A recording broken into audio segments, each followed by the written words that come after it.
Okay, the first thing I want to do actually is to engage in some what Click and Clack called mindless self-commercialism.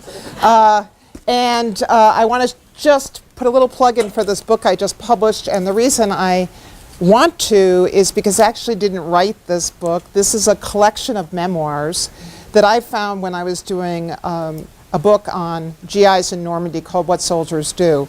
And I found some incredible eyewitness accounts of Normandy from the French perspective. And I do know people have taught it. I have a very loose narrative, and it is about children. Many of the themes that these people have talked about before, how children saw the GIs. And I actually wrote this book or put these memoirs together because when I get to the Second World War, it's very hard to find for undergraduates something which gets them out of Normandy as a GI experience. So this is going to be out in paper. It's very cheap. It's a Kindle book, and it's really for you. That's why I wrote it, so that undergraduates have an alternative to Band of Brothers, something that actually sees the invasion from the French perspective. Oh, it's called D-Day Through French Eyes. I'm so bad at this, obviously. Okay, title is D-Day Through French Eyes. Okay, I'm going to tell you about a project that I did in the fall of 2013. And I can bear absolutely no responsibility for this project. It just happened. And I'm going to tell you how it happened. And I would like to continue it. This is History 357, the University of Wisconsin-Madison. You can see that the W is prominent as usual. It was in this class, which is about the Second World War, that the Epinal project happened. So History 357 is just basically a survey about the war. I do some Southeast Asian parts of the war, but it's mostly on Europe. And I'm not quite sure why I was the one who got this email, perhaps because of my book.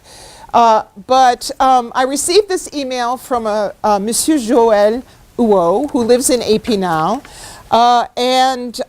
Bonjour, madame. And basically, what this was about was that he had just signed on to be a parrain of a young soldier who died in France named Robert Kellett. And he was a soldier from Wisconsin. And he wanted to know, as you can see, a little bit about the soldier, but also he wanted to connect with the family of the soldier. It's a lovely, lovely email, and so I translated it to my students. I thought, oh, this would make a really great, extra credit project, right, for some kid. And I said, so who would be interested? The class of 70, every kid in the room raised their hand. And it was actually a very moving moment, I have to say. So I wrote back Monsieur Huot, and I said, I think we need more names. Okay? He got in touch with a woman named Jocelyne Papillard, who is running this parrainage program at the Epinal Cemetery. And basically you godfather a grave, which means you clean it, you keep it clean, you put flowers on it, and you visit it once a month just to pay your respects to the American soldiers who died on French soil. So I received from Jocelyne, and she's an amazing character in the story that I'll tell you all about in a minute, 35 names. And they were all young men from Wisconsin. Okay? And we made it a class project. So they worked in teams, and the only selection process was if the student had a hometown in Wisconsin and the soldier was from that hometown, we put those people together. And that actually happened a lot. So this project worked particularly well for a public university, right, that has a very large population of in-state students. So the other thing I did quite soon on is I tried to find out I know a little bit more than the average person about dead bodies because I actually am interested in that, and I've done some research on that. So I called the National Archives, and they led me, and I finally got a hold of this amazing woman named Corinne Hagen. And she was in charge of a series of files. Every soldier who died in the European theater, and really in the United States military overseas, has what's called an IDTP file, which is an individual deceased personnel file. And I'll show you one in a minute. And she said, sorry, but it takes 6 months to get these. And I said, well, you know, it's midterm. I have 7 to 8 weeks. She ended up getting them in 4 weeks for us. So she was another hero. So how did I get all the students interested? Oh, here she is, Jocelyne Papillard, and she is quite the bourgeois. She has a Chanel bag, which she claims is a knockoff, but I don't believe it for a second. I totally adore this woman. Okay, and here's the IDTP file, and you can see there's so many interesting things that happen on these files. I wish I could spend more time with them. I'm certainly happy to share them with anyone. But they basically tell how the person died, and the religion. You can see Arnold Schmall was Jewish, and where they're buried, and a lot of information. Then it also had letters from the parents, and I'll talk more about that in a minute. So how did I get students interested in this? This is what happened. We ended up writing this book, and I'll show it to you in a minute. I'm just giving you an overview. So the first thing I had to do was to tell the students a little bit about the project, since we were going to do it as an extra credit class project. So I showed them where Epinal was on a map. Okay, that was one thing. And then Jocelyne sent this picture to me. This is actually one of my favorite moments in the project because this was a recent parrain. I ended up meeting him. So I show this to the students, and there's this incredible silence, you know. And so I said, well, what's the problem? You know, nobody was talking. And I think they, you know, my students are from Wisconsin. They've never, many of them, never left the state of Wisconsin. And I think they had this image of a Frenchman as like this really sexy young thing, you know? And so I said, well, what's the problem, you know? And one of the students finally said, you know, Professor Roberts, he looks like he could be from Green Bay. It was really a great moment. So getting them to like believe that these are real people in Epinal was a bit of a challenge, but they did learn something really important, which is that there are normal looking people in France. Okay, so here is Robert Kellett. This is the person who, and we ended up, and this is so exciting, we ended up actually connecting Huo with his family. We found his family. So this is one of the great things about doing a in-state, is that you have all these resources that you can use. So just some of the resources we use, because I'm hoping to get you interested in this project. First of all, students went to the library, okay? And they went to the Veterans Museum in Madison, and they went to the Historical Society, where we have an extraordinary collection of local papers. So they learned how to do research. They went into the town local paper and saw obituaries. That was one of their first, you know, steps. They went to the Veterans Museum and found lots of stuff. And we had an audit. You know, Wisconsin has this system where anyone over 65 can audit a class for free, and we had the amazing Joyce Steinberg, who falls into the category of what we call a bossy German in Wisconsin. But she knew genealogy, and she got them all interested in Ancestry.com and showed them how to use it, which we had in the library. So Joyce made a huge contribution. She was a woman who needed a project, and she got one. So I'll tell you a few of the things that they did. Okay, here's Kellett's family, and we put them in touch, which was really wonderful. Huo, they have now met, so that was a wonderful success story.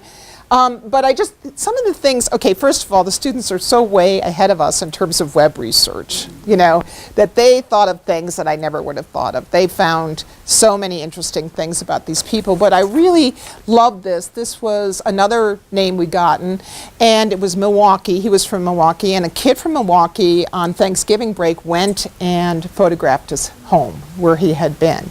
And I thought that was just a very touching thing to see the house where he lived and grew up, so that was one thing, and the other, I could talk about this forever, but this was a really interesting thing too, which is I had one student named Charles Shellpepper who's looking for a job, and he was a veteran of Iraq, and so he was a little older, and he was a medic in Iraq, and so the IDTP files arrive literally the last week of classes, and Corrine moved mountains to get these things. And when they arrived, they were so incredibly excited. It was the first time they'd actually seen a document, many of them. And I remember having a conversation with Charles about his particular file, which was, I can't remember his name, Hinrichs, that was it. Okay, on Friday night, and exams start on Saturday, we are emailing back and forth about this file because I saw it too. And he realizes, and I'd read it, that Hinrichs was a medic. And I don't know how he figured that out, but he did. He figured it out. So this kid was reading into this file in a way I could never have done it. I was so impressed with that. And then in his page in the book, he took a picture of himself in Iraq. He ended with this really beautiful phrase: I honor and respect the sacrifice made by Private First Class Hinrichs. Having been a combat medic myself, I understand the danger and responsibility that comes with being a medic on the battlefield. Although I never knew Hinrichs, his service inspires me. And then soldier, medic, warrior spirit was his slogan in Iraq. Amazing, wonderful things happened in this project. So the second phase was that I was in France in January, and here again is the IDTP, and again I'm happy to go over those with you. Again, the letters of the parents. After Schmal died, his father, August, corresponded with the Quartermaster General's office to recover Arnold's personal effects and to learn how Arnold had died. So the IDTP file will have all the letters from the parents about how they want the body to be taken care of, whether they want it sent back to the United States, which was very expensive, or to be interred in France. Okay, so this is after 15 weeks of, death and torture and atrocities, right? And anyone who's taught the war knows that after a while, it becomes there's a numbing effect there. But these files, especially these letters from the parents, just made it hit home. Really did. It was amazing. So, what pain it was. This is his father. When I received the news about my son, this young man would not even hurt a worm. What I would like to know now, were there any last words before his death? So please me now. Something about this from a kid who was from the same hometown as one of my students, that's going to hit home in a way nothing else is. So the second part, sorry, I'm getting a little ahead of myself, is that I was in France in January for a month, and so I decided I would go down and I would actually present in person the book that we produced on a very small budget, okay? And so there was first of all, we arrive in the Epinal station and it starts to snow. And it was just magical because if you come from Wisconsin, where it snows all the time. It was just lovely that it started to snow. It was almost like the Wisconsin boys were welcoming us. This is Joël Huot, by the way, is a very good painter. He has a website. Okay, I had to promise him I would buy one of his paintings, which of course I forgot to do when I got home. So here's the whole crew. There was this little, there were about 30 people waiting for us. And so there's Jocelyn, there's me, and then the person on the left with the blue coat is the person who manages the cemetery, Todd Anderson. Whatever you do, if you go, don't take his tour because, especially on a cold day, you know, I'm such a superficial person, I almost ruined my Italian boots. I was very upset about that. But it's, you know, it's a boring tour. And there's Huey. And you know, the funny thing about the flowers, okay, so I had a moment when I realized, okay, I have been teaching at a public university facing budget cuts too long, because when we talked about the flowers, the intention was to put a flower on every grave that the students had honored, and then I take a picture and I send, you know, the picture to the student, which I did. But when we're talking about the flowers, I thought, oh my God, you know, like, she wanted to do long stem roses. I was thinking, you know, 30 long stem, oh my God, I can't afford that. I'll never be able to get the money for it. So I said, well, why don't we just buy 2 or 3 and we can move them from grave to grave? I realized, oh my God, I have really been, my entire mentality has been changed by a public university. Anyways, you know, she would have none of that, thank God, and brought 35 roses. And so we had this wonderful little petite délégation. There we all are. It was a terrible day. And there's my Italian boots, which, by the way, I was able to save. And here we are. And there I am putting the roses on. I did take a picture of it. The students were so grateful to get these. And as you can imagine, we had to have a lunch afterwards, right? You can't do anything in France without having a lunch. And by the time I left the station, or we left the station, there was just kisses all around. It was just a wonderful moment. So one of the great things about this project really was meeting this really small group of unassuming people in Epinal and becoming really good friends with them. Believe me, we made the press. The Vosges Matin, okay? There we are. And this was excitement for Jocelyn because she, you know, they're all like, they're like cheerleaders for Epinal because it's so unknown compared to, you know, the one in Normandy, Colleville-sur-Mer. And so they're like, oh, you know, Epinal, more advertisement for Epinal. You know, there's this little competition going on, which is very interesting. And I will say as well that the Army just loved this project. You know, Corinne really helped us. And this is an email that she wrote me. The Army actually has every other week somewhere in the country some kind of session for families who have missing sons, you know, that they're MIA. And it doesn't make any difference if they're, you know, it's MIA in the Korean War, the Vietnam War, all these wars. So she brought this book, you know, which of course I sent her, and she passed it around. And here are some of the responses. You know, grief seems to be such an individual and often isolating experience, but your research and the compassion that was conveyed through your narratives established connections with those who read your stories. These soldiers became more than just a name. And then Henrik's story, which I told you about, you know, that was particularly moving to one family. We are family despite the passage of time or the conflict.